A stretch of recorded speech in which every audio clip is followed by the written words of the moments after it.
de leer el libro de Miguel, un libro poco común porque quizá en Estados Unidos se llevan más las memorias de la gente que ha vivido situaciones complejas y luego las explica. Allí de una forma más amable. Miguel ha sido crítico, autocrítico consigo mismo. No sé si eso multiplica su responsabilidad, ¿no? pero por lo menos creo que es sincero, ¿no? Si yo leyéndole decía, pero bueno, Miguel, si lo sabías, ¿cómo no fuiste más proactivo? Pero bueno, yo creo que ha tenido la sinceridad de apuntar todos esos temas. Y Luis, que también ha seguido la vida económica y política española como pocos, creo que está en el ojo del huracán de estos últimos 4 años, con una perspectiva como poca gente tiene. Para este debate venimos un poco abiertos. Entre personas inteligentes no hay problema, porque hemos puesto ese título de la falsa bonanza, pero creo que cualquier cosa que digan ambos será interesante. El formato es que ellos tienen 10 minutos iniciales de exposición de cómo lo ven, luego yo les someteré alguna pregunta para animar, y luego abrimos al público, al margen de que estimularemos para que entre ellos pues comenten los temas con el sentido crítico y con la documentación y la inteligencia que caracteriza a ambas. No acabo de encontrarme, yo no lo siento. Me voy a quedar de pie, que estoy mejor. Sí, es cierto. La vieja radio siempre se hizo de pie. De manera que seguro que todos tenemos, cuando acabemos, una visión más interesante. Déjenme para acabar, Moisés Naín en su último libro recopilatorio de artículos que les recomiendo, en el prólogo, que explica por qué él escribe, uno de los argumentos que utiliza es para que la gente repiense sus argumentos. Me pareció muy interesante, porque repensar los argumentos de uno escuchando a otros creo que es el principio para encontrar soluciones. De manera que vamos a intentar repensar todos un poco en base a los argumentos que utilicen Luis y Miguel. Así que si te parece, Miguel, empiezas, tienes 10 minutos, ¿cómo lo ves? Muy bien, pues muchas gracias en primer lugar al Foro de Foros por haber organizado este encuentro, este debate. He tenido ocasión de asistir a muchos de vuestros debates y realmente es siempre un placer porque creo que hay escasez de debate económico en nuestro país. En segundo lugar, el Colegio de Economistas de Barcelona por actuar de anfitrión. En tercer lugar, a Fernando por hacer de moderador, una persona de tu prestigio y tu trayectoria. Y por supuesto, en último, pero principal lugar, al ministro, a Luis. Voy a decir 3 cosas buenas de ministro, de Luis, ¿no? La primera es que es del Atleti, como yo. Y claro, vosotros casi todos sois de Barcelona y no sé si entendéis que ser del Atleti en una ciudad como Madrid es un poco como ser negro en Missouri. Es decir, que aunque tengas discrepancias con la otra persona, te encuentras con uno de los tuyos y ya tienes una empatía y una solidaridad frente al opresor blanco, ¿no? En segundo lugar, algo que no es conocido, pero creo que es justo reconocerlo, y es que perteneciendo a un partido que, digamos, no es muy dado a los debates, Luis siempre ha querido debatir. Por ejemplo, en el año 2004, cuando a mí me nombraron responsable del programa económico del Partido Socialista para las elecciones que luego ganó Zapatero, yo quería tener un debate económico sobre la situación de España. Y recuerdo que el entonces vicepresidente, que hubiera sido la primera persona que le pedimos el debate, dijo: no voy a debatir porque es que no conozco a ese tal Miguel Sebastián. Pero Luis de Guindos dijo: yo sí debato. Y tuvimos un debate que no sé si te acordarás, Luis. En la bolsa. En la bolsa, sí señor. Y fue un debate muy bueno, y lo que pasa es que no estuvieron los medios, porque entonces la economía no interesaba, porque, bueno, os acordáis, en el año 2004 pues España iba bien. Y el tercer cosa que me gusta mucho de Luis es que ha hablado bien del libro. Iba yo un día en mi coche y en la radio le oí decir que le había gustado el libro, y eso me gustó, pero no me gustó en el sentido de Paco Umbral, de que hablen bien de mi libro. Me gustó porque el libro, y ya me meto en el tema, es una doble invitación. Una invitación a la autocrítica colectiva y una invitación también al consenso en el diagnóstico de la economía española, que creo que todavía no tenemos. Y difícilmente vamos a poder tener consenso en los remedios si no tenemos consenso en el diagnóstico.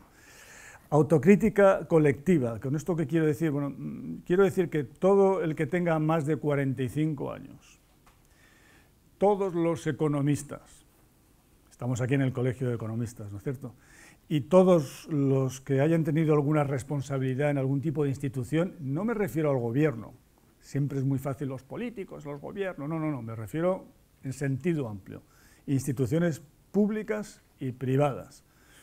Desde aquella institución famosa que está en Madrid, en la Plaza de Cibeles, a el BCE, la Comisión Europea, las grandes empresas, los sindicatos, la COE, los servicios de estudios, los institutos de opinión y, ¿por qué no?, los medios de comunicación. Yo recuerdo cuando fui a un programa de Salvados sobre la burbuja inmobiliaria, que en uno de los múltiples descansos, o por lo menos las cosas que luego no aparecen, yo le dije a Jordi Évole, qué pena que no hubierais hecho un programa sobre la burbuja inmobiliaria en el 2000 o en el 2004, que es cuando había que haberlo hecho. Él me dijo, no existía este programa, tiene razón, pero por lo menos qué pena que nadie, digamos, en los medios de comunicación lo hicieran, porque los medios de comunicación, que a veces son jueces implacables, otras veces no es cierto que han sido cómplices, yo diría cómplices bastante dóciles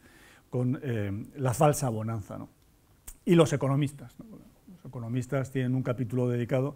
Entonces, fijaros que en mi caso yo tengo más de 45 años, aunque no lo aparente, soy economista y he tenido doble responsabilidad, porque yo meto tanto mi etapa de la oficina económica de presidente de gobierno como la etapa incluso de director del servicio de estudios del BBVA, donde emitíamos informes y de alguna forma también ayudábamos a crear opinión, ¿no? Por tanto, como economista, como mayor de 45 años y por haber sido responsable de algunas instituciones públicas y privadas, pues creo que tiene que haber una dosis de autocrítica. Ignacio Sánchez Cuenca, en un libro muy polémico que ha salido, que se llama La desfachatez intelectual, no me incluye, al revés, me dice que yo me paso de autocrítico, que soy excesivamente autocrítico. Yo creo que no, yo creo que en España lo que ocurre es que, como ha dicho antes Fernando, no estamos acostumbrados a la autocrítica. Ahora, este libro es un libro pensado, me dice Fernando, bueno, un poco cómo ha surgido este libro. Este libro está pensado en los jóvenes que yo doy clase. Yo doy más o menos a 120 alumnos de 19, 20 años. Estos tenían 2 años cuando entramos en el euro, 2 años. Y tenían 11, 12 años cuando estalló la crisis. Por tanto, no se han enterado de nada, ¿no? Entonces, el libro está pensado en ellos pues, para evitar que alguien en el futuro, o a lo mejor otro país, o España en el futuro, se vuelva a caer en los errores en los que caímos nosotros en este periodo que los datos dicen que es 98 a 2008. Pero fijaros que yo creo en la autocrítica, y en la crítica, pero no de personas o de nombres. Ha habido gente que se ha ido a buscar ahí los nombres, a ver si aparece, y luego, no hay nombres, ¿no? Yo creo en la crítica a las políticas y a las instituciones, porque creo que es la forma de construir futuro. Si alguien dice, ¿quién es el responsable de la Gran Depresión? ¿Quién es el responsable de la burbuja.com? Sí que es verdad que hubo instituciones o políticas que llevaron ahí, pero buscar esta cosa tan española de buscar, de inquisición, ¿no?, de buscar al culpable para llevarlo a la hoguera, el libro no va para nada de eso, va para poner en cuestión, primero, políticas o instituciones que no han funcionado, y segundo, para ver cómo podemos mejorar esas políticas o esas instituciones, porque todos estos excesos de la falsa bonanza surgen sobre variables que son buenas. No es como el colesterol, que tú te haces una analítica y te dices, me ha salido 200, o sea, tengo algo malo. No. Aquí estamos mirando variables que en principio son buenas. O es que no es buena la vivienda, o es que no es buena la internacionalización, la inversión en el exterior, o es que no es buena el crédito, o la deuda privada, o las infraestructuras, o las energías renovables. Pues evidentemente son el problema son variables que son buenas per se. El problema son los excesos y la dificultad en medir a partir de qué nivel aquello empieza a ser un exceso y por tanto empieza a ser un problema, ¿no? Consenso en el diagnóstico. Bueno, si aceptamos que tiene que haber una autocrítica colectiva, pues yo creo que será un enorme paso y si además tenemos un consenso en el diagnóstico, y el consenso al que llama este libro es primero que tenemos un mal modelo productivo. Todo se resume en el famoso gráfico de la productividad total de los factores, en general de la productividad, que es la variable de la que nadie habla, pero todos los economistas sabemos que es la variable relevante para explicar el crecimiento a largo plazo de las economías y la sostenibilidad del estado de bienestar y que crezcan los salarios, etcétera. El problema que tenemos con la productividad en España, ¿no? Estoy seguro que ahora preguntamos en la sala cuánto está creciendo la economía española, y todo el mundo más o menos lo sabe, dirán, bueno, 3,4, que es el último trimestre, 3,2, que ha sido el promedio del año 2015, pero preguntamos, ¿y cuánto ha crecido la productividad? Y nadie lo sabe, porque nadie habla de ello y nadie lo mira. Entonces el libro vuelve, como hacíamos un poco en el 2004, a poner ese foco en la productividad. El euro. Yo creo que otro de los mensajes del libro es que el euro para España, lejos de suponer un revulsivo para hacer las reformas, yo era fanboy del euro.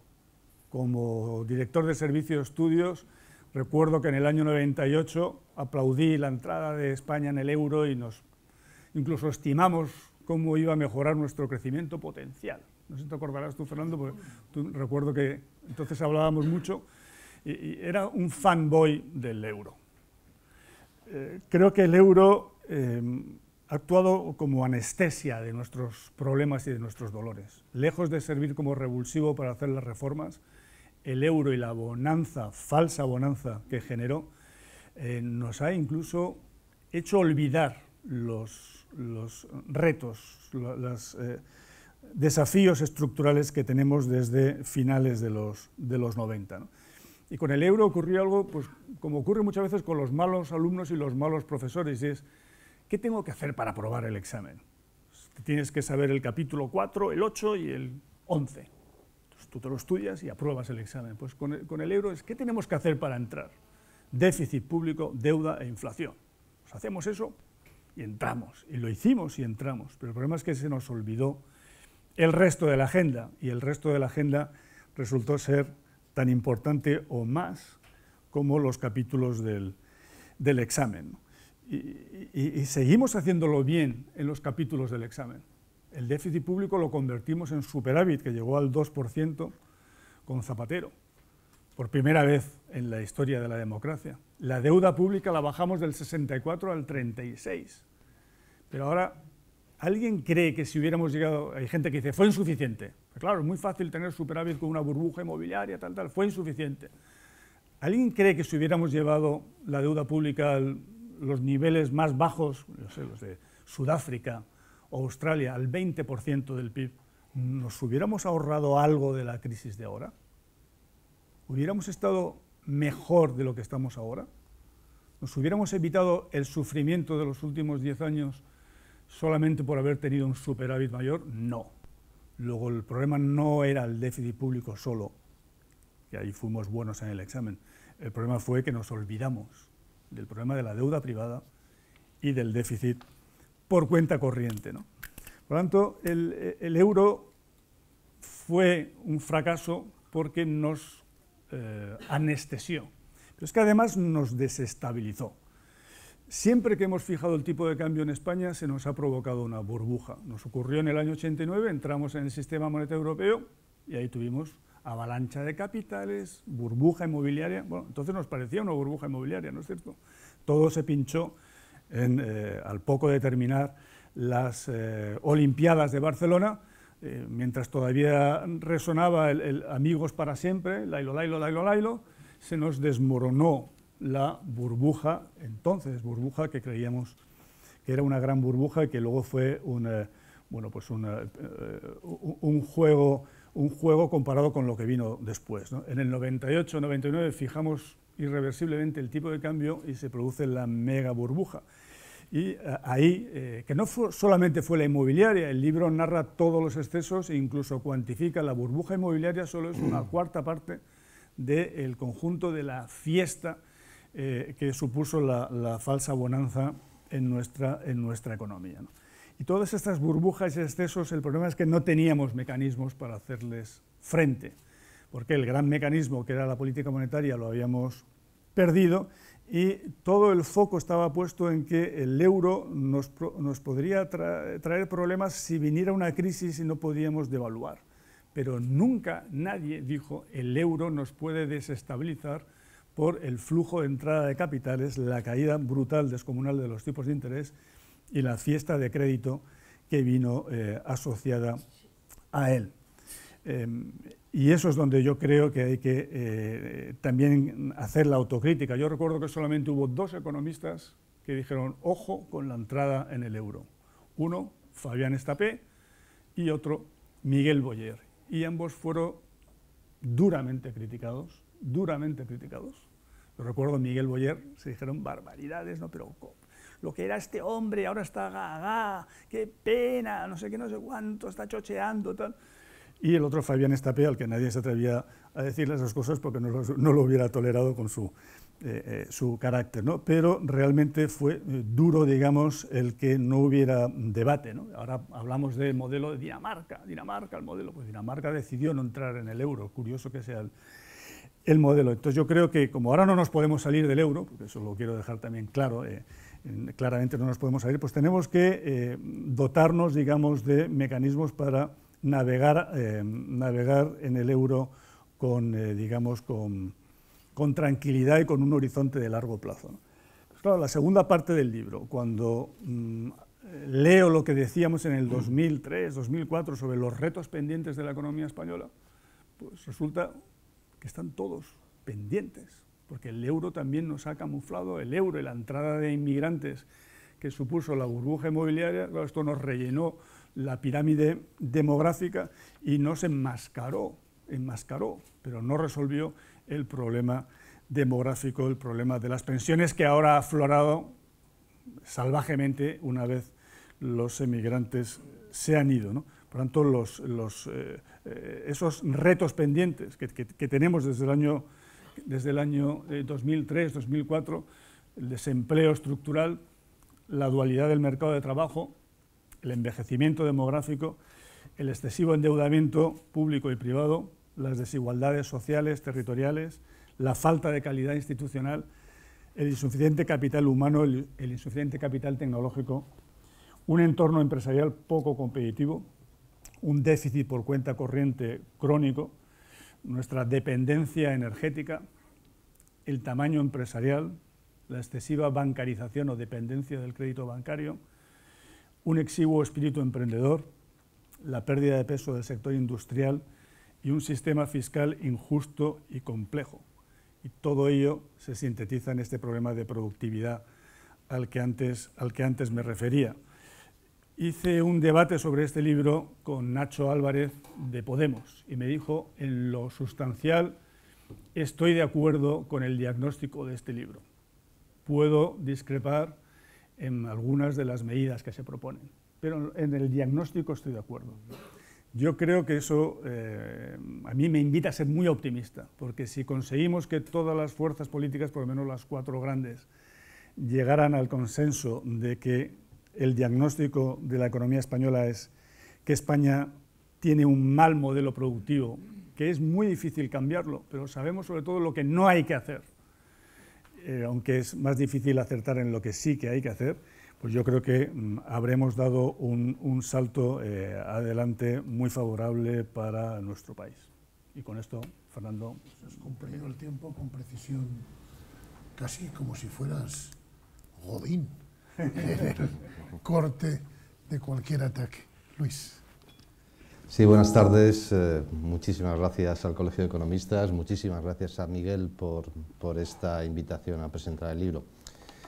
Yo el libro, la verdad es que seguramente voy a ser el ministro presentador de un libro que se lo ha leído 2 veces. Me lo leí cuando me lo mandaste, hace 8 o 9 meses. Me lo mandaste Miguel, y la verdad es que me empecé a leer y me interesó. Ahora diré alguna serie de cuestiones sobre el libro, y después, más recientemente, ya con la obligación ya más próxima de presentarlo y, lógicamente, venir aquí con todos ustedes a hacer una serie de comentarios sobre el mismo, ¿no? Y yo diría varias cuestiones sobre el libro, y después hablamos un poquito, porque el libro es la historia reciente de la economía española, de los problemas, de los retos, de los desafíos, como ha comentado Miguel, ¿no? En primer lugar, hay una cuestión que no estoy de acuerdo con Miguel. Es decir, vamos a empezar. Es decir, la sensación de marginalidad de ser atlético en Madrid ya no es lo que era. Eso es lo primero. Es decir, el Atleti solamente tiene 6.000 socios menos que el Madrid, y además son mucho más jóvenes. Es decir, el momento favorece claramente al Atlético de Madrid. La historia del Atlético de Madrid es una historia curiosa, yo no la voy a enrollar, ¿no? Pero hubo una época que en Madrid el Atlético era mucho más importante que el Real Madrid. En el Real Madrid siempre se cuenta la historia. Yo lo conté. A mí solamente me han amenazado una vez de muerte, siendo ministro. Y es porque dije que el Bernabéu fue una licencia de Arias Navarro que se le dio al Madrid, ahí en la Castellana. Y bueno, entonces ahí empezó. El Atleti estaba, tenía en O'Donnell, ¿no? Pero el Atleti era el equipo de verdad de Madrid, no era el Real Madrid. Y a partir de que Arias Navarro le da la licencia en la Castellana, entonces la avenida de Francisco Franco, ¿no? Pues empieza un poco lo que es la preponderancia y la primacía del Madrid, y se convierte de alguna forma en el equipo del régimen. Pero yo creo que la situación está cambiando, y que estamos en un punto de no retorno a favor del Atlético de Madrid, y estoy convencido además que el 28 vamos a ganar. Una vez dicho eso, vamos a ver, el libro me parecieron varias cuestiones y me sorprendieron varias cuestiones. La primera cuestión que me sorprendió es el nivel de autocrítica. Lo ha comentado antes Fernando, un nivel de autocrítica importante, ¿no? Es decir, puedes estar de acuerdo, puedes no estar de acuerdo, pero efectivamente en el análisis que hace Miguel se pone de manifiesto, oye, pues cuestiones que podríamos haber hecho mejor, tanto el gobierno del PP como el gobierno del Partido Socialista, etcétera, ¿no? Es decir, y eso es una cuestión que yo creo que todo el mundo debe valorar en estos momentos en los cuales la autocrítica pues, es un valor que no está demasiado al alza. Después, en segundo lugar, y a lo mejor porque hay autocrítica, no es un libro sectario en absoluto.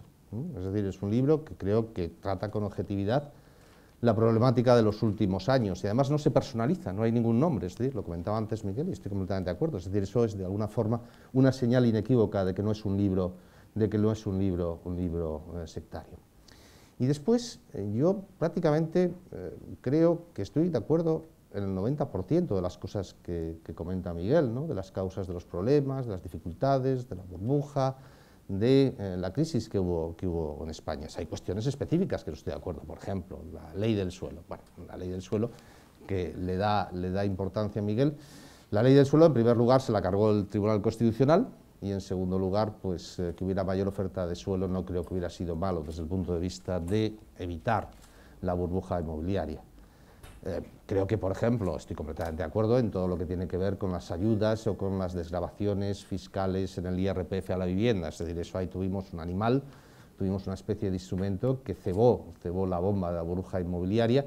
Y ahí es donde te das cuenta que a veces las recomendaciones que hace un economista, pues no, los políticos la miran por encima y lógicamente valoran otra serie de factores que no tienen por qué ser peores que los que valora el economista. A veces son más amplios. Es decir, esto de la distinción entre el técnico economista y el político, a veces me parecen un poquito artificiales, ¿no? Y creo que a veces los políticos, lógicamente, pues entienden lo que es el contrato social que tenemos en nuestro país, mejor que lo que tenemos los meramente económicos o técnicos, aunque si hay algo que es político, como saben ustedes, es un ministro de un gobierno, ¿no? Entonces, esa es la primera cuestión. Es decir, el libro está escrito se nota que Miguel es un buen economista, conoce perfectamente los fundamentos de la economía, y además lo escribe posteriormente, no solamente para tus alumnos, sino que es un libro que se lee muy fácil y que además expone todos los argumentos de una forma muy ordenada. Yo estoy de acuerdo en el análisis. En España esta es la primera crisis del euro, de formar parte de una moneda única, que yo no únicamente le echaría la culpa a España, es decir, yo creo que en el proceso de construcción de la moneda única, como se ha puesto de manifiesto posteriormente, ha habido errores, ha habido fallos importantes. Nos creíamos que con un banco central único, un tipo de interés único y con un tipo de cambio irreversible, ya eso consistía en la moneda única. Y la moneda única es mucho más allá, es decir, no es solamente una política monetaria única. Para que eso funcione bien es necesario otro tipo de instrumentos que no teníamos. Nos dimos cuenta, por ejemplo, recientemente con la unión bancaria, es decir, porque evidentemente si no tienes un supervisor único del sistema bancario en Europa, es muy difícil que tú no tengas o que los efectos de la política monetaria no diverjan en función de los países. Nos dimos cuenta, por ejemplo, también que las divergencias de productividad dentro de la zona euro antes o después acaban dando lugar a problemas, y mucho más importantes incluso que las divergencias desde el punto de vista de la política fiscal. Lo que plantea o lo que de alguna forma es el desencadenante, el trigger, que comentas en la expresión inglesa, de la crisis de la zona euro son las divergencias importantísimas de competitividad que se acumulan entre los países del sur y los países del norte, que antes o después acaban dando lugar a una crisis fiscal, a una crisis bancaria y evidentemente a todo lo que hemos vivido. También estoy completamente de acuerdo con los retos, ¿no?, que comenta Miguel de la economía española, es decir, la dualidad del mercado de trabajo, el alto endeudamiento privado, la complejidad desde el punto de vista de lo que es nuestro entramado institucional, la calidad de las propias instituciones, la importancia de la educación y del I+D+I como elementos que tienen un efecto importante sobre la productividad total de los factores y sobre la productividad. Aquí, si me permiten ustedes una digresión, porque es una cuestión que creo que es importante, no solamente para la economía española, para el análisis del libro. Yo creo que el principal reto que tiene en estos momentos la economía mundial, es una especie como de troika, de conjunto de tres elementos que creo que nos pueden llevar, o que son los que están detrás en última instancia, ¿no?, de la percepción de persistencia de la crisis. Incluso en Estados Unidos, que han vuelto a los niveles de renta anteriores a la crisis económica, a los niveles de empleo, en Estados Unidos sigue habiendo una percepción de crisis por parte del ciudadano. Y es, uno, altísimo endeudamiento, tanto en países avanzados como en países en desarrollo, tanto en el sector privado como en el sector público, con una combinación de un nivel de productividad en el mundo, tanto en países desarrollados como en países en desarrollo, muy reducido. Es decir, la baja productividad se ha convertido en un problema estructural para la economía mundial. Y hay una cuestión que es fundamental. La productividad, como decía Miguel, es la fuente del crecimiento económico, pero también es la fuente y es el origen de la renta que nos va a permitir hacer frente al servicio de la deuda. Es decir, es lo que nos va a permitir, de alguna forma, hacer frente el coste financiero de la deuda y a su amortización. Si tenemos baja productividad y mucha deuda, hay algo que efectivamente no combina bien. Y el último elemento, que también yo creo que es especialmente relevante en este contexto de esta tríada, es la baja inflación. La inflación, lógicamente, diluye el endeudamiento. Estamos viendo como, por ejemplo, hoy veía yo el dato de Europa, bueno, pues tenemos una inflación del -0,2, en España tenemos una inflación del -1,1. Yo creo que en la OCDE nunca habíamos tenido niveles tan bajos de inflación, y eso evidentemente hace que el peso de la deuda cada vez sea superior. Y esto nos lleva a un dilema. ¿Qué hacemos si la productividad es baja, si la inflación es baja? Si ya hemos intentado prácticamente todo, es decir, la política monetaria se ha ido hasta el límite desde el punto de vista de la bajada de tipos de interés, pero el endeudamiento sigue ahí. ¿Qué es lo que hacemos? ¿Empezamos a hablar de reestructuración de la deuda? Es una pregunta que yo creo que es perfectamente lícita, creo que es perfectamente planteable en estos momentos, con los pros y los contras que tiene. Nosotros ahora, en Europa, tenemos un problema que es, por ejemplo, el endeudamiento de Grecia. El endeudamiento de Grecia, 180% del PIB, una economía que ha perdido pues, el 25-26% de su renta desde que se inició la crisis, en la cual estamos con el planteamiento, bueno, ¿qué hacemos con la política fiscal? Vamos a un superávit primario pues, muy elevado, de mantenerlo en el tiempo. ¿Es sostenible la deuda griega? Bueno, si uno mira las conclusiones del Fondo Monetario Internacional, te diría que no es sostenible la deuda griega, y que evidentemente es necesaria una reestructuración. Una reestructuración que en sus diferentes formatos ya lo hemos hecho 3 veces. Yo ya, ahora parece que se habla más, ¿no? Porque a lo mejor Syriza está en el gobierno y fue uno de los puntos, pero nosotros hemos reestructurado la deuda griega en 3 ocasiones a través de una modificación. Bueno, esa es una cuestión, una consideración en la cual está ahí. Y yo creo que eso, enlazando con los elementos positivos de la economía española, permite hacer una serie de conjeturas pues, optimistas en función de todos estos retos. La primera es que en España se ha reducido muchísimo el endeudamiento privado. Es decir, hemos conseguido pues, prácticamente desde los máximos que se dieron a alcanzar en el año 2010, 2011, hemos reducido el endeudamiento privado en 45 puntos del PIB, además de un PIB que se ha contraído. Es decir, el sector privado ha reducido su deuda en 450.000 millones de euros. Parece que los últimos datos que tenemos disponibles del Banco de España indican que a finales del año pasado el peso de la deuda privada estaba en el entorno del 170-175% del PIB y llegamos a estar próximos al 220% del PIB. Bueno, eso es un factor positivo. Segunda cuestión, que es estrictamente cierta, y después comentaré una serie de cuestiones referentes al euro, porque yo coincido con el análisis que ha hecho Miguel, hemos prácticamente recuperado toda la competitividad que perdimos durante los años de bonanza. Esa recuperación de competitividad, hay muchas formas de medirlo, pues lo medimos, por ejemplo, por costes laborales unitarios, bueno, la moderación salarial, el enorme desempleo que se generó en nuestro país entre el año 2008 y el año 2013, que elevó la productividad mala, es decir, igual que el colesterol malo, pero que dio lugar, lógicamente, a una mejora de la productividad y los costes laborales unitarios, han llevado a que hoy España es un país que se percibe como competitivo.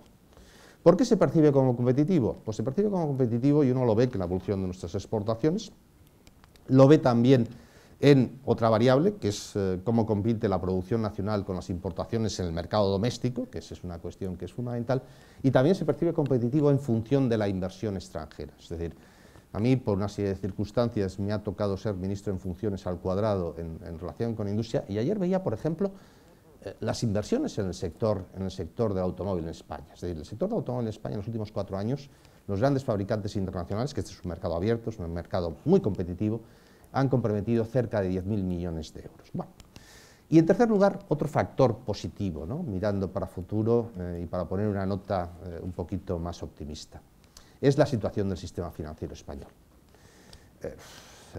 La burbuja inmobiliaria, la burbuja de crédito, el estallido de la misma, los problemas de gobernanza de las cajas de ahorros, el intervencionismo de las comunidades autónomas, todas las cuestiones que hemos visto en los últimos años, yo creo que hoy tenemos un sistema financiero que con retos, pero se percibe solvente, más solvente que los sistemas financieros de otros países de nuestro entorno. Obligamos a incrementar provisiones, tuvimos que crear un banco malo, tuvimos que nacionalizar no sé cuántas cajas, modificar con el tema del rescate bancario la regulación de nuestro país, y hoy el sistema financiero español da crédito, y está dando crédito en condiciones extremadamente similares a las que está ocurriendo, por ejemplo, en Alemania, en Francia o en los países de Centro Europa.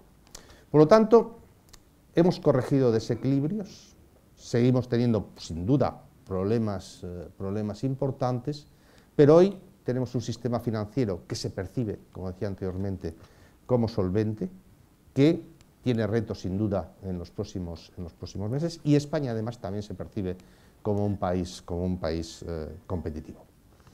A partir de aquí, por supuesto que quedan muchísimas cuestiones. Quedan, por supuesto, pues toda la problemática que comentábamos de la productividad total de los factores. Eso pues tiene que ver con la educación, tiene que ver con el I+D+I, tiene que ver con el entramado institucional. Nos quedan cuestiones importantísimas como el tamaño empresarial, que yo creo que también está ligado a la excesiva dependencia de la financiación bancaria. Tenemos, sin duda, incertidumbres desde el punto de vista político en nuestro país, eso es evidente, eso es obvio, ¿no? ¿Qué va a pasar? ¿Qué puede no pasar? Sin embargo, no se está notando mucho en la evolución económica reciente. Yo hubiera esperado, sinceramente, un impacto superior, ¿no?, de la incertidumbre. Bueno, a lo mejor es que la inercia era más fuerte de lo que nos creíamos en un primer momento, ¿no? Pero sin duda, si esto se mantiene en el tiempo, acabará teniendo un efecto sobre la situación económica. Tenemos un problema de dualidad del mercado laboral, tenemos un problema en nuestro sistema de pensiones como consecuencia de la demografía, etc. Bueno, son cuestiones que están ahí. Pero lo importante es que en el euro, yo estoy de acuerdo con Miguel, y con esto ya acabo, que a lo mejor te anestesias, es decir, el umbral del dolor se eleva. Es decir, antes, cuando nosotros teníamos la peseta, pues inmediatamente, cuando teníamos una inflación excesiva, un déficit externo, como consecuencia de una política monetaria demasiado expansiva, una política fiscal demasiado expansiva, muy rápidamente teníamos que devaluar, aplicar una política de ajuste, etcétera, y volver a empezar. Esta vez no ha sido así. Seguramente esa elevación del umbral del dolor y los fallos del propio entramado de la moneda única y los fallos nuestros institucionales llevaron a que los excesos fueron muy superiores a los del pasado. El aspecto positivo, si me permiten ustedes, es que creo que una parte importante de esos desequilibrios, de esos desajustes, los hemos purgado. Y, evidentemente, lo que no tenemos que volver a hacer, y eso es lo fundamental, y eso estoy completamente de acuerdo con el libro, es volver a las andadas a las cuales pues, los españoles somos tenemos tendencia a implementar. Muchísimas gracias, Luis. Hemos apreciado niveles de consenso que son muy esperanzadores. Yo casi, vamos a dejar para el final el debate entre vosotros porque me gustaría dar entrada a los presentes, que he visto caras interesadas. ¿Alguno quiere hacer algún planteamiento a los debatientes? Solo les ruego que sea un planteamiento corto, de no más de 2 minutos. Si no, empiezo yo. Sí. El micro, ¿qué? Nos viene un micro, sí. Aunque esta sala es una sala magnífica, decano, enhorabuena. Sí. Es difícil escoger solo una pregunta, pero muy rápidamente. Habéis citado sobre el tema bancario, que he trabajado para gestión de riesgos en diversas entidades españolas. Estamos viendo que las entidades vuelven a aprobar todas las operaciones, que se vuelven a hacer loan to values, hipotecas al 100%, y que al final es verdad que se han corregido muchas cosas, pero con tipos al cero inundando el mercado de liquidez, es muy difícil volver a distorsionar los mercados. No sé qué opinión tendrá el ministro y el escritor. Hombre, yo es que no soy tan optimista como el ministro sobre la situación del sector financiero. Yo creo que es verdad que la situación ha mejorado, pero la prueba está en que con esta brutal inyección de liquidez que nos estamos metiendo, que ya era hora, ¿no? Porque Europa va con retraso, la zona euro, con respecto a otras zonas monetarias del mundo, la transmisión de la política monetaria sigue sin funcionar.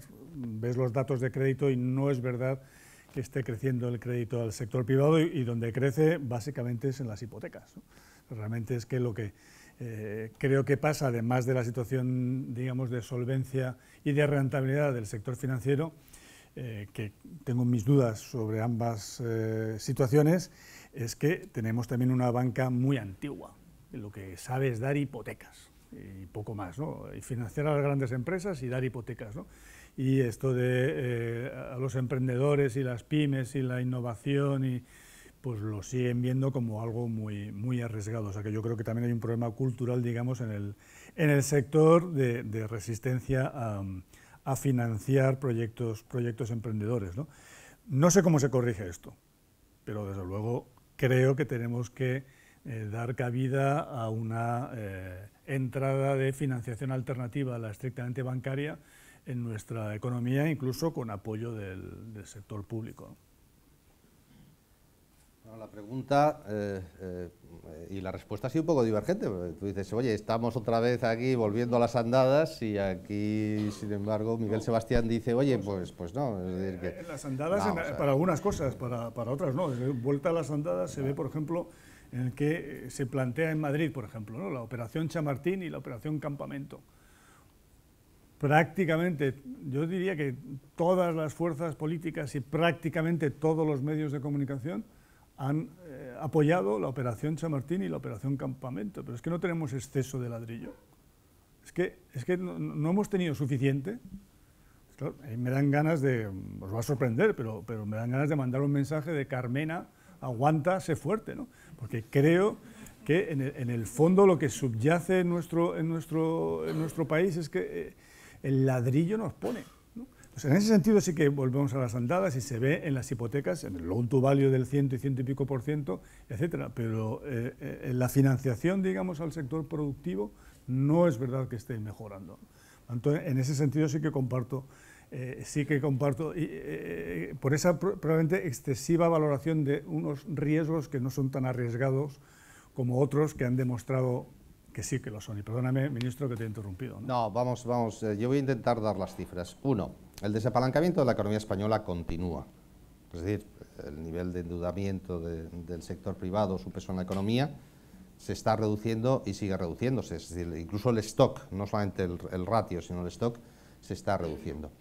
¿Qué es lo que ha mejorado notablemente? Lo que ha mejorado notablemente son el flujo de crédito nuevo. Y el flujo de crédito nuevo fundamentalmente en dos segmentos. Financiación del consumo, que está creciendo a tasas del 20%, y en segundo lugar, créditos a pymes de menos de 1 millón de euros. Esos son los dos segmentos que más han mejorado. Y eso está siendo compatible, como decía anteriormente, con una reducción del stock global de deuda. ¿Por qué? Porque mucho del crédito que se había dado y que va venciendo y que de alguna forma se va reestructurando en nuestro país, es decir, que se va reduciendo, estaba centrado en el sector inmobiliario, en el sector de la construcción. Yo creo que tu pregunta va un poco por, oye, ¿no estaremos volviendo otra vez a las andadas de la burbuja inmobiliaria? Yo ahí tendría, vamos a ver, en primero, yo no voy a caer siempre en la tentación que ocurre cuando a uno le preguntaban, ¿no?, en el año 2002, 2003, 2004, y es, ahora no tiene por qué ser diferente. Es decir, es siempre la excusa que se utilizan los economistas y los políticos. No, es que esta vez es diferente, ¿no? Hay un famoso libro, ¿no?, en el cual se llama Esta vez es diferente, ¿no?, que hace un análisis de la historia de las crisis financieras en la economía mundial, ¿no?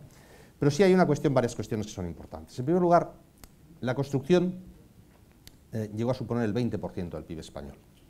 En estos momentos es el 10%, es decir, ha perdido 10 puntos de peso en la economía española. En segundo lugar, y esto también es importante, la reducción media de los precios de la vivienda en España ha estado entre el 35-40%, como lo queramos medir, dependiendo del sector inmobiliario, es extremadamente complejo. En tercer lugar, y esto también es importante, ya hay zonas, teniendo en cuenta que la crisis empieza en el año 2008 y que prácticamente se paraliza la construcción de nueva vivienda, habíamos estado prácticamente 6-7 años sin construir vivienda. Se construía ya lo que venía de atrás, incluso se abandonaba lo que se había iniciado, etcétera, etcétera, etcétera. Y evidentemente el sector inmobiliario es un sector con muchos subsegmentos. No es lo mismo un apartamento en el centro de Madrid o en el centro de Barcelona que en la Costa del Sol, que en Seseña, o que, bueno, es decir, es completamente diferente. Y hay zonas, y esto se ve, y te lo dicen los inmobiliarios, en los cuales existe en estos momentos demanda insatisfecha desde el punto de vista inmobiliario. A lo mejor desde el punto de vista del stock sigues teniendo un stock de 600, 700.000 viviendas, pero sí hay segmentos específicos en los cuales sí hay una insuficiencia de oferta en determinados concretos. Yo creo que es lo que pasa un poquito, por ejemplo, al caso de la operación castellana. Es decir, en el centro de Madrid, y supongo que también en el centro de Barcelona, ya hay escasez. Pues evidentemente, ante esa escasez lo que tienes que hacer es reaccionar.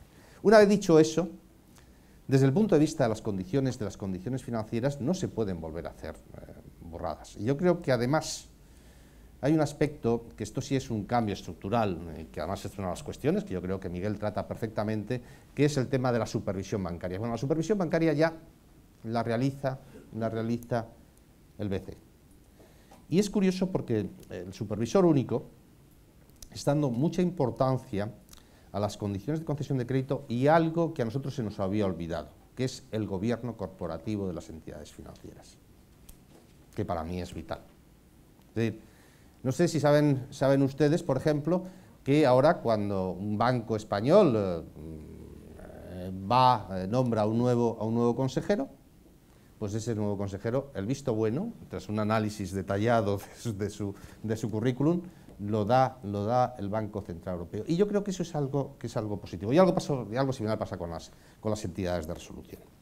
Por lo tanto, yo lo que diría, yo creo que es importantísimo diversificar fuentes de financiación. Creo que la banca no es buena financiando ideas. La banca es buena financiando cuando tienes una garantía de tu padre, si tienes la suerte de que te puede dar una garantía, o de un activo real, pero para una idea no es buena. Para eso hay otras formas de financiación, oye, desde el crowdfunding hasta el private equity, que en España ha crecido, es decir, es muy importante la actividad que ha tenido en España.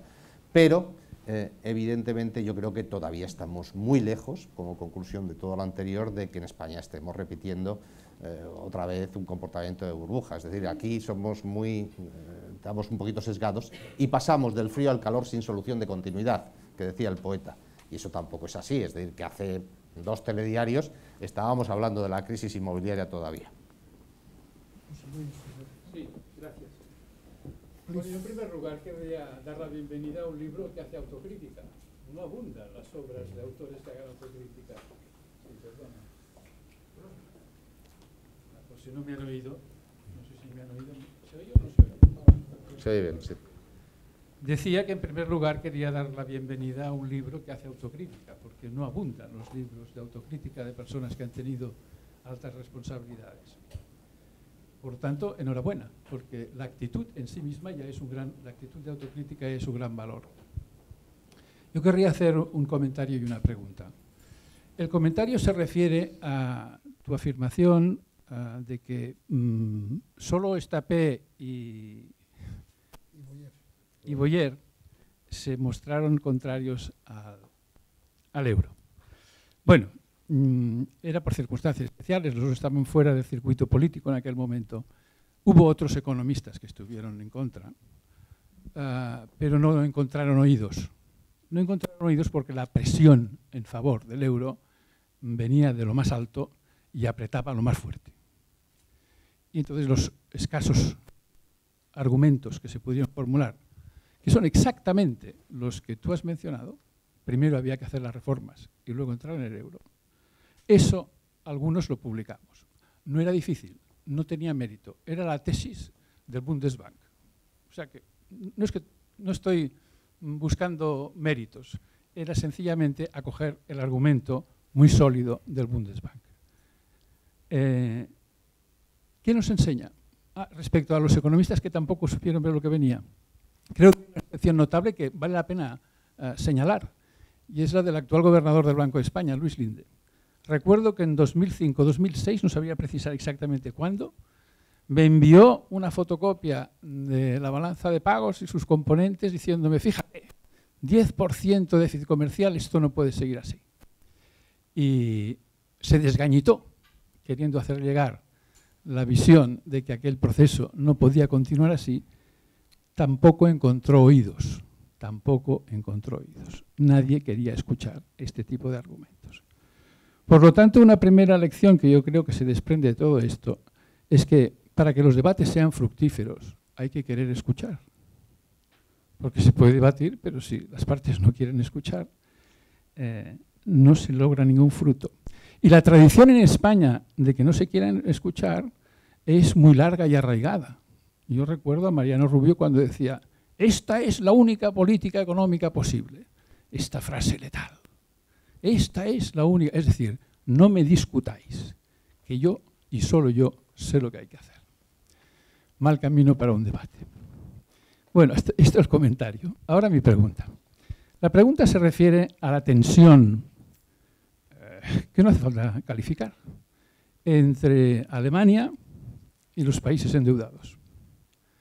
Lo que ha ocurrido aquí es una ruptura con toda la tradición comercial de Occidente.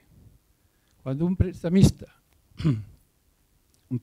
no puede cobrar su deuda, se llega a un acuerdo de quita y espera. Se llega a algún acuerdo por el cual se perdona alguna parte de la deuda, se reestructura, que se dice ahora, pero los códigos mercantiles ya recogen otras expresiones más consagradas que reflejan siempre lo mismo. Las pérdidas se reparten entre las partes. Pero aquí políticamente esto no ha sido posible y parece que sigue sin ser posible ni siquiera mencionarlo. No hay posibilidad de que España, que va acumulando deuda, encuentre algún mecanismo para renegociar algunos de los créditos que tiene suscritos con algunas instituciones europeas, básicamente centroeuropeas. Y lo mismo le ocurre a otros países. Bien, esto es evidente que genera una fortísima tensión política entre el centro de Europa y la periferia, que es objeto de múltiples comentarios y que yo creo que está en el centro del destino del euro. O se resuelve esta tensión de una manera razonable, o si, como España, seguimos acumulando un 5% anual de déficit, es que no vamos a llegar a una situación, no diré como la griega, pero similar a la italiana, que también tiene un mal pronóstico. De manera que, y esta es mi pregunta al ministro, que se ha pateado mucho Bruselas y que lo ha sufrido mucho, supongo, de cómo está en estos momentos esta tensión entre Alemania y el resto. Muchas gracias. Cuenta tú primero. Bueno, después yo. He nombrado a los dos economistas más conocidos y yo sí que recuerdo que tuvo resonancia su oposición al euro. Estoy seguro que habría más, pero como tú bien has dicho, pues no se les escuchó, ¿no? Zapatero, que ahora tengo ocasión de seguir hablando bastante con él, siempre me dice, con razón, me avisasteis de la burbuja inmobiliaria, o de ese riesgo por lo menos, ¿no?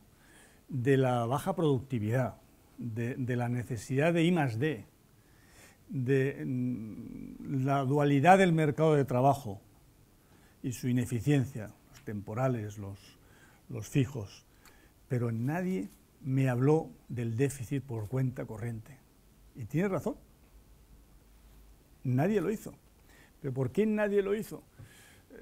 Yo sí que recuerdo, antes de entrar en el euro, el debatir el famoso informe One Market, One Money, que era como la Biblia de la Comisión Europea, antes de la entrada en el euro, que decía literalmente, con la moneda única, las restricciones de balanza de pagos desaparecen y no habrá problemas financieros derivados de la existencia de déficit por cuenta corriente frente a otros Estados miembros de la Unión Monetaria. Es decir, el déficit por cuenta corriente es irrelevante una vez entremos en el euro. Yo recuerdo haber discutido con gente del Banco de España este tema. Y también recuerdo que casi me convencieron, porque me dijeron, a ver, Miguel, ¿cuál es el déficit por cuenta corriente de Murcia? Ni idea, claro, no lo sabes. ¿Por qué? Porque es irrelevante. ¿Cuál es el déficit por cuenta corriente de Iowa? Nadie lo sabe y a nadie le importa, porque es irrelevante. Pues lo mismo, cuando entremos en el euro, el déficit por cuenta corriente de España será irrelevante.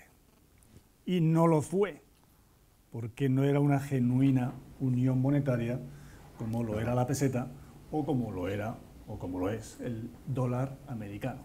Y el déficit por cuenta corriente al final resultó ser relevante y nuestro endeudamiento externo al final lo tuvimos, digamos, que asumir como propio, sin apoyo hasta prácticamente el año 2012 del Banco Central Europeo. O sea que esa parte la comparto plenamente, ¿no? Estoy de acuerdo contigo que hay que resolver el problema de deuda que tenemos. Simplificando mucho, yo creo que hay tres formas de resolverlo. Uno, las tres formas suponen quitarle, es así de duro, pero así de cierto, es quitarle el dinero a los ahorradores y dárselo a los deudores. Y si a alguien se le ocurre otra forma mágica, el crecimiento económico, evidentemente, ¿no? Pero si no hay crecimiento económico, pues solamente hay tres formas de quitarle el dinero a los deudores y dárselo a los acreedores, ¿no? Una es con tipos de interés negativos, que es donde nos hemos metido. Pues los tipos de interés negativos, pues el que tiene ahorros, se le van comiendo los ahorros, los tipos de interés negativos, y el que tiene deuda, pues mejora. Otra es las quitas, reestructuración, llámale X, ¿no? Hay diferentes formas de llamarlo para que sea más llevadero. Y la tercera es la inflación. Yo me atrevería a decir, ministro, y seguramente aquí vamos a discrepar también, que la peor es tipos de interés negativos, porque es la forma más, digamos, ineficiente de quitarle, y más dolorosa, yo creo, de quitarle el dinero a los ahorradores y dárselo a los deudores, y además metes por entre medias a un sector financiero que no está acostumbrado a hacerlo y que probablemente no sepa cómo hacerlo, ¿no? Entonces, yo, puestos a elegir, preferiría tener algo de inflación, algo, no mucho, ya sé que esto último a ti no te gusta, pero vamos, algo de inflación, y si no en el, como second best o worst en este caso, sí que apoyaría las quitas de deuda, pero creo que el peor de los mundos es el tercer mundo, que es en el que estamos, que son los tipos de interés negativos, y ahí lo dejo. Bueno, yo voy a defender el euro, a pesar de que, a lo mejor porque, bueno, me han tocado ir a no sé cuántos eurogrupos y a pesar de que el Eurogrupo, que es teóricamente el órgano de gobierno del euro, yo siempre digo que siempre exploramos todas las soluciones hasta que llegamos a la correcta, ¿no? Y bueno, y la correcta siempre en última instancia y en el último minuto, ¿no? Pero hay varias cuestiones, vamos a ver, la primera es una consideración política. Fíjense lo que sería este país, las perspectivas de este país, si no tuviéramos el euro, ¿no? Teniendo en cuenta los resultados que se pueden producir, ¿no?, en las elecciones. Ha habido países que se suicidan, que se suicidan por el populismo, por el peronismo, llamémoslo como quieran, y eso es muy fácil y de vez en cuando esas inercias. Bueno, el euro y las reglas de la zona euro son un cierto freno a ese tipo de tentaciones. Estamos en Europa y,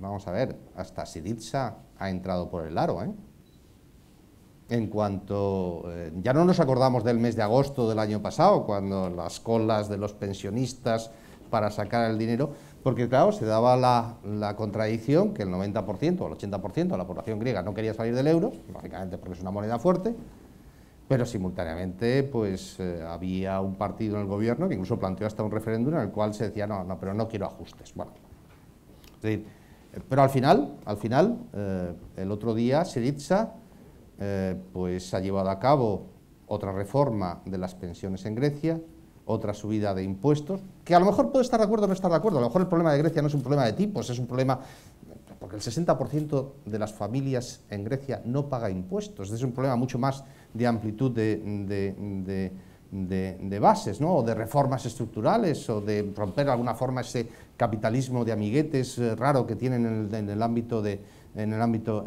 griego. Pero, desde luego, si nos hubieran dicho hace un año que un partido de extrema izquierda como Syriza iba a adoptar incluso lo que ha adoptado, que es un sistema automático, de tal forma que si hay una desviación del superávit primario que tienen que obtener en el ámbito fiscal, automáticamente toman medidas, todos nos hubiéramos quedado un poquito sorprendidos. Por lo tanto, José Luis, algo tendrá el euro, ¿no?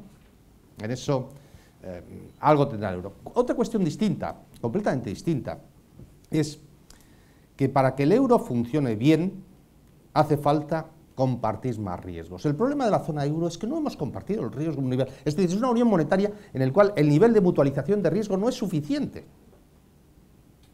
Y no es suficiente, pues evidentemente por lo que ha sido el comportamiento del Banco Central Europeo, con ciertas influencias alemanas, etcétera, etcétera, etcétera, etcétera, etcétera, etcétera. Pero el único futuro que hay para la zona euro es incrementar la mutualización del riesgo. Y eso solamente se consigue de una forma: a base de unión política. Es la única forma que existe. Es decir, a base de ceder soberanía, a base de tener instituciones en Bruselas, por decirlo de una forma simplificada, o en Frankfurt, que realmente pues recojan dicha de una forma democrática y con transparencia y también con capacidad para que de alguna forma todos les tengan accountability, que dicen los británicos y los ingleses, y tal al respecto lo podamos hacer. Es la única forma. Y eso va a llegar antes o después. porque el populismo no solamente existe aquí, existe en gran parte de Europa, y lo estamos viendo cómo se está generando, y el populismo sin duda puede llevar, pues ya lo vimos en los años 30, a lo que nos llevó en el caso de Europa. Entonces, el euro, con todos sus defectos, con todos sus problemas, con todos sus fallos de diseño desde el punto de vista institucional del primer momento, sin duda, es un mal menor en estos momentos en relación con las alternativas. Podemos criticarlo, podemos avanzar en determinadas cuestiones, pero no hay más alternativa razonable, yo creo que en lo que sería el planteamiento político europeo, que el euro. Me comentabas, ¿cuál es la tensión? Vamos a ver, yo creo que el problema no es tanto entre deudores y acreedores. Deudores y acreedores, yo estoy de acuerdo, la forma en las cuales tú puedes hacer frente a la deuda, oye, pues si no la repagas, pues quitas, o si no hay quitas, pues inflación, o tipos de interés negativos, que después es una cuestión que es curiosa, ¿no? Porque, claro, yo creo que va a haber una nueva discusión en los próximos meses que va a surgir, que es los efectos redistributivos de la política monetaria de tipos de interés negativos, que es un tema apasionante. Pero yo creo que la tensión no está tanto en acreedores y deudores. La tensión está mucho más entre los ajustes de competitividad como se producen en la zona euro. Alemania, Holanda tienen superávit de cuenta corriente en el torno al 8,5. ¿Es lógico eso? Cuando tienes países como Portugal, como Grecia. Ese sí es el debate. Es decir, ¿cuál debería ser, teniendo en cuenta que tenemos una política monetaria única, por ejemplo, la política fiscal de esos países en estas circunstancias? Es decir, ¿tiene sentido que la política fiscal en Alemania sea de ligero superávit presupuestario, con un superávit de la cuenta corriente de balanza de pagos del 8,5%?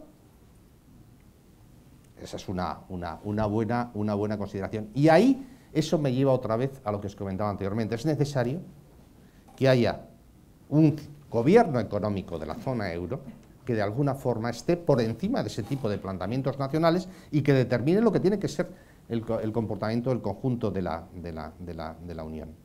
Y eso únicamente se consigue con unión política. Si no vamos hacia la unión política, si no compartimos más riesgos en la zona euro, entonces seguramente esas tensiones serán insalvables y los populismos camparán por Europa como lo hicieron en los años 30 y tendremos otro tipo de problemas muy diferentes. Entonces, la única salida, desde mi punto de vista, es avanzar en la unión política en la zona euro. Sí, buenas tardes. Todo muy interesado en el debate.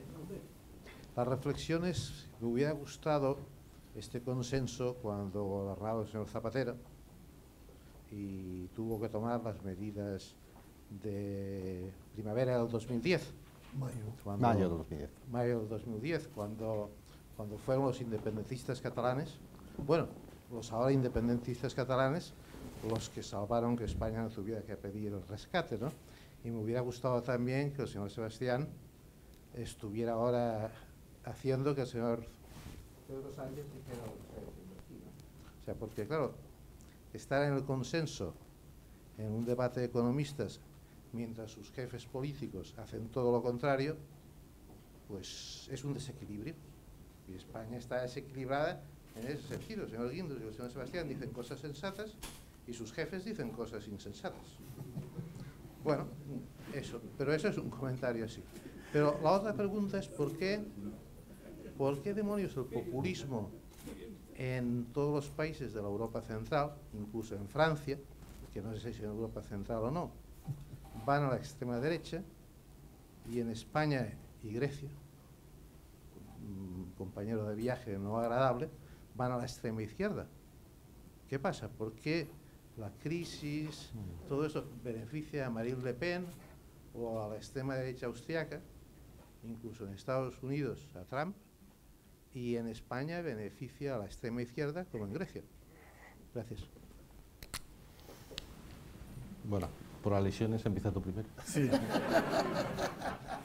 No, la última pregunta es porque la memoria histórica, nunca mejor dicho, tanto de Grecia como de España, nosotros hemos sufrido el fascismo, el nazismo y además relativamente recientemente, ¿no? Y entonces yo creo que todavía estamos, digamos, vacunados frente a la extrema derecha, ¿no? Los alemanes el nazismo lo han sufrido un poquitín. Bueno, de forma distinta, por decirlo de una forma suave, ¿no? Pero bueno, yo creo que en cualquier caso nosotros el fascismo es que lo hemos sufrido en España y en Grecia pues hasta los años 70, ¿no? Entonces yo creo que estamos bastante vacunados contra el fascismo y la extrema derecha, no sé las nuevas generaciones, ¿no? Pero por lo menos los que hemos nacido en la segunda parte del siglo XX, yo creo que sí que estamos vacunados, ¿no? En el tema de los políticos economistas, a mí es un tema que me interesa mucho, porque yo creo que hay un profundo desprecio mutuo entre políticos y economistas, ¿no? Yo creo que los políticos piensan en general que los economistas son un desastre y en parte tienen razón. Primero, porque nunca se ponen de acuerdo. Segundo, porque nunca aciertan. Y tercero, y es lo que más les irrita a los políticos, ¿no? Porque solamente explican las cosas cuando ya han pasado, ¿no? Pero nunca cuando están sucediendo. Y en parte yo creo que parte de esa crítica es sensata. Y los economistas desprecian a los políticos básicamente porque tienen una visión muy cortoplacista y en segundo lugar porque solamente se fijan en lo que dicen las encuestas o la opinión pública, ¿no? Está en el libro la famosa frase que me dijo un político que no era Zapatero, cuando yo le dije, en vez de tanto AVE, ¿no deberíamos intentar mejorar el transporte de mercancías, la productividad, las exportaciones? Y la respuesta fue, las mercancías no votan. Claro, a mí me dejó, claro, yo como economista, que nunca he dejado de serlo, me dejó bastante impactado, pero claro, en parte tiene razón, ¿no es cierto? Las mercancías no votan, ¿no? Zapatero, también recuerdo cuando llegamos a Moncloa, Zapatero lo primero que hizo fue recibir a todos los presidentes de las comunidades autónomas, el talante y tal, y cuando acabó la ronda me llamó y me dijo, ven, me he reunido con los 17. Todos me piden AVE, puertos, aeropuertos, tal, y nadie me pide el I+D. ¿Esto del I+D es realmente relevante? Es que nadie lo pide. Yo, sí, presidente, es fundamental, no sé qué, en esto no podemos fallar, no sé qué, no sé cuándo está. Yo creo que Zapatero, esto que voy a decir le encanta a Elena Salgado. En política económica, para mí el mejor Zapatero fue 2010-2011, regular 2008-2009 y peor 2004-2007-2008, ¿no? Insisto que esto le encanta a Elena Salgado, pero dilo más, ¿no? Y lo pienso porque creo que en el momento crítico hizo lo que tenía que hacer para salvar a España del rescate. En el 2008-2009 el plan E no fue tan malo, aunque hay que evaluarlo, y desde luego no fue el problema. Probablemente no fue la solución, es verdad, pero no fue el problema. Parte del plan E, 1.000 millones, que me tocaron a mí, por cierto, fueron a salvar la industria del automóvil, la cual hoy Luis de Guindos habla, lógicamente, que ha asumido la cartera de industria, maravillas, exactamente, y es verdad, tenemos una industria del automóvil potente, pero buena parte viene porque la salvamos en el momento preciso con el plan E. Y mal en el 2004-2008 porque nos subimos a la burbuja inmobiliaria que se había creado durante la época del PP, por la entrada en el euro, y que no supimos corregir a tiempo. Yo no sé si podíamos haber hecho cosas, no lo sé, es la gran duda, que antes lo ha mencionado también de pasada Fernando, ¿no? Tengo mis dudas si podíamos haber hecho algo para pinchar y frenar la burbuja, tanto en el sector financiero como en el sector inmobiliario, ¿no? Pero sí que es verdad que lo deberíamos haber intentado con más, por lo menos con más ahínco de lo que lo hicimos, ¿no? Pero insisto, yo creo que no es que los políticos digan tonterías y los economistas digan sensateces. Yo lo que pienso es que tenemos un horizonte temporal en el que basamos nuestras recomendaciones muy diferente. Entonces el político tiene un horizonte muy de corto plazo y el economista de largo plazo, ¿no? Pero sí que es verdad, por ejemplo, que en España nosotros quitamos, tú has mencionado el escaso apoyo que recibimos del PP y de otros cuando las medidas de mayo de 2010, pero yo también te puedo poner como ejemplo, que también lo menciona Zapatero, el hecho de que quitamos el impuesto de patrimonio, que es una reivindicación que hemos tenido los economistas de nuestro país toda la vida, porque el impuesto de patrimonio, estaremos de acuerdo que es una barbaridad desde el punto de vista, digamos, económico y de racionalidad económica, es una auténtica salvajada, y nosotros lo quitamos. Y todavía estoy esperando un solo editorial de la prensa económica o de la prensa general elogiando al gobierno de Zapatero por haber eliminado el impuesto de patrimonio, que luego, por cierto, tuvimos que recuperar de aquella forma un poco vergonzosa a finales de 2011, porque se suponía que iba a mejorar nuestras perspectivas electorales. Yo recuerdo la llamada de Zapatero diciendo: Miguel, solo quedamos contra el impuesto de patrimonio Taguas, tú y yo. Taguas lamentablemente falleció en el 2014, o sea que me temo que en el Partido Socialista solamente hemos quedado contra el impuesto de patrimonio Zapatero y yo. Por tanto, sigue habiendo todavía algo de racionalidad en algunos líderes políticos, por lo menos en este caso con el impuesto de patrimonio. No, el tema del populismo, yo creo que cuando uno mira el populismo de extrema derecha que existe, por ejemplo, en Austria, en Holanda, que empieza a haber en Alemania, incluso en el Frente Nacional, tiene un rasgo que en España no se da, y es que es un populismo xenofóbico. Y aquí en España, a pesar de que recibimos 7 millones de inmigrantes, nosotros los hemos recibido, la verdad es que yo me he quedado sorprendido, ¿no? Es decir, y cuando yo lo cuento en el Eurogrupo, porque ellos dicen, no, hemos recibido 1 millón de refugiados, ahora que yo estoy absolutamente a favor y tal, y que hay que, lógicamente, que darles un trato humanitario, hay que intentar acogerlos, integrarlos. Nosotros integramos 7 millones de inmigrantes entre finales de los años 90 y los primeros años de este siglo. Y lo hemos hecho sin ningún tipo de... yo no he visto reacciones como la que hay, por ejemplo, o la que hemos visto en otros países de Centro Europa. Es decir, yo creo que esa es la razón fundamental por la cual aquí el populismo no tiene, o no ha surgido en partidos de extrema derecha, mientras que en Europa sí. Y aquí, lógicamente, el populismo pues, se ha ido por otras vías, que son partidos radicales de izquierda. Esa es la primera consideración. Segunda consideración, los políticos... es su misión, ellos lo que quieren es ganar elecciones, es maximizar el volumen de votos que obtienen, teóricamente cada 4 años y últimamente cada 6 meses, ¿no? Pues, esa es la realidad, pero eso no se puede criticar, ese es el juego democrático, para eso están, y evidentemente los políticos reflejan lo que es la realidad social de un país en un momento dado, las diferentes, es lógico, si ponemos en cuestión eso, a lo mejor estamos poniendo en cuestión, que a mí es una cuestión que me empieza a preocupar, los principios democráticos, ¿no? El funcionamiento democrático de un país. Los políticos, a pesar de la corrupción y todo lo que estamos viendo, que es deleznable, que es bochornoso, etcétera, no somos ni mejores ni peores que la media del país. Somos parte del país.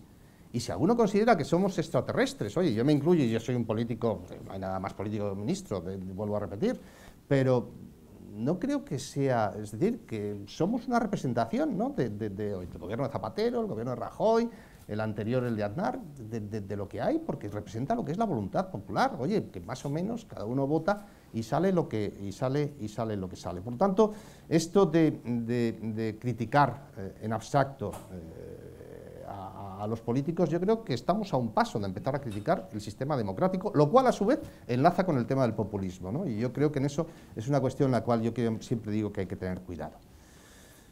Después a lo mejor yo seré un poquito raro, ¿no? Y ya acabo, ¿no? Pero yo, por ejemplo, valoré muy positivamente el retraso de la edad de jubilación que hizo el gobierno Zapatero, y lo sigo haciendo en todas mis intervenciones públicas.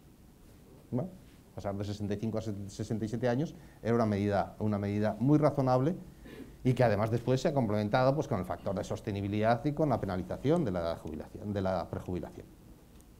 había pedido la palabra aquí, me parece, ¿no? Muchas gracias. Ante todo, lógicamente, agradecerles su presencia aquí. El hecho, los dos son nacidos en Madrid, con un año de diferencia, lo estaba consultando ahora con Wikipedia, pero es verdad que yo creo que ustedes, no solo por el respeto que tenemos como economistas hacia su función, sino también por el hecho del Atlético de Madrid. Esto genera una cierta solidaridad aquí en Cataluña, menos cuando jugamos, entonces ya no tanto, pero al menos siempre genera una cierta solidaridad.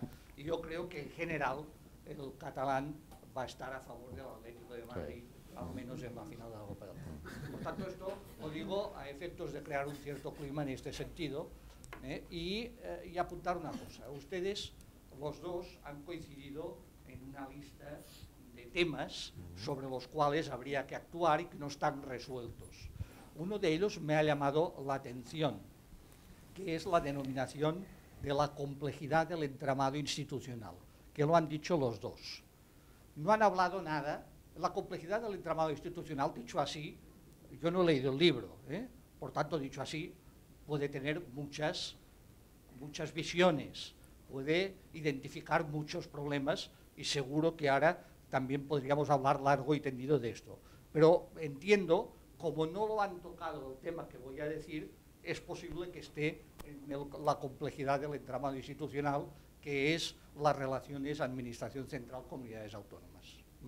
Como tal, no se ha explicitado como uno de los retos. Yo tengo la impresión, y más dicho aquí desde Barcelona, que este es un tema importante. Tengo la sensación, yo me parece que compartida por bastante gente, que la situación de estos últimos años, en lo que hace referencia al estado de las autonomías, a la relación entre administración central y autonómicas, es, utilizar la palabra catastrófico, queda un poco exagerado, pero no es la mejor de los posibles. Lo que se ha hecho mediante la aplicación, podríamos decir, ciertamente discrecional de la senda del déficit entre la Administración y las comunidades autónomas, no parece que sea la mejor manera de atender las necesidades de las comunidades autónomas. Esta batalla irredenta en recursos al Tribunal Constitucional entre unos y otros no parece que sea la mejor manera de resolver este tema, y no digamos ya el tema de la financiación autonómica, que en la práctica está provocando el colapso financiero de algunas. El ministro tiene buena conciencia de ello, porque incluso ha recibido al vicepresidente económico de la Generalitat, imagino que para hablar, entre otras cosas, hablo mucho con él, de este tema. Por tanto, yo creo que este es un tema complejo, que está provocando además desafectos superiores a los que serían de esperar. Me gustaría saber, en su condición de economistas, pero también en su condición de políticos, qué se puede hacer en relación a esto, o qué se debería hacer, o cuáles son sus recetas para actuar, no ayer ni mañana, pues si se pudiese actuar hoy mejor.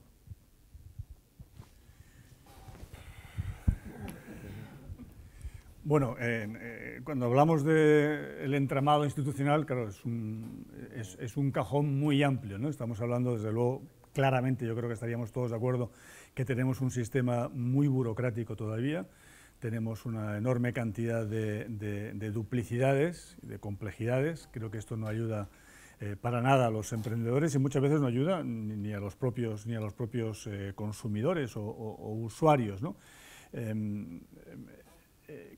El encaje de Cataluña está claro que es un problema político por resolver, y yo creo que hay que abordarlo en algún momento de la siguiente legislatura, pero no me quiero meter, digamos, en ese tema y ceñirme más a los aspectos económicos, ¿no?